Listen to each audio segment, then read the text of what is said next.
All right. I'm house sitting, so obviously no one's here because I'm house sitting, and I don't have an audience because I'm house sitting. So, soccer is a worldwide sport that unites all of us.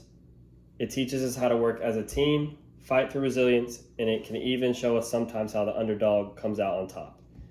However, especially in America, there are many debates today on how to limit the impact of injuries on our youth players and what type of restrictions we should put on our youth players. So one of those would be the restrictions on heading the ball. Now today, I personally believe that youth players should be allowed to head the ball. So I will be going in and talking about how I believe that it is okay and appropriate for the younger players to work on heading the ball throughout their playing career. So in America, there have been debates for the past 5 to 10 years of, what does the impact of heading have on, your long-term mental health, or even just, what does that have on the short term, like concussion-wise, and does it play a factor in those things?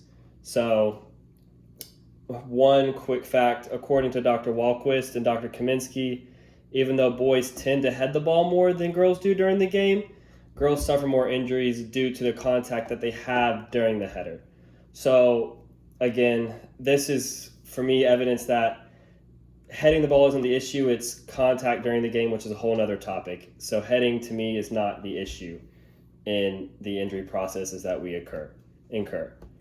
Another study from Dr. Harris, Johnson, Walton, and Dickey states that the negative impacts of heading are based on game-to-game scenarios, and that it depends on the spot of the head that you head the ball on. So if you head it on the wrong spot, obviously it's going to hurt more.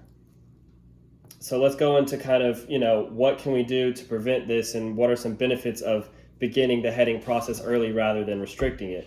So again, as I just said, it's important to know what part of the ball to hit your head on, and you're only going to figure that out by doing it repetitively and having a coach who knows how to do it show you how to do it from a young age. Because if you have a restriction, they say you're not allowed to head the ball until you turn 16 years old, and then all of a sudden now you have to learn, you're still going to go through the same process you would if you were younger, except now you're older, and it's a higher impact sport because you're older, your opponents are older, so it requires more of you in general, your whole body in general.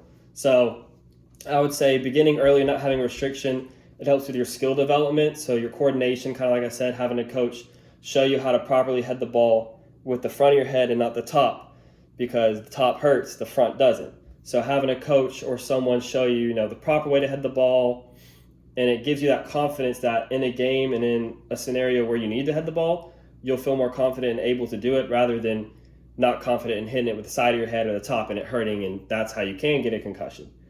So again, other solutions to that could be, this is kind of the middle ground here, which I'm okay with as well. The middle ground would be, you can head the ball in practice 20 times this week, but try not to go over that number because then you could get more head injuries.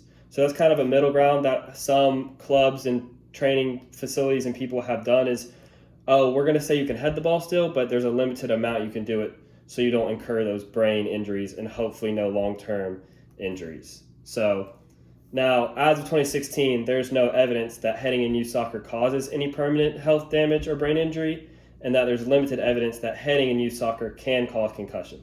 So this is from Dr. John O'Kane, who's the head team physician at the University of Washington. So again, there's not any evidence yet that heading the ball in soccer causes these injuries.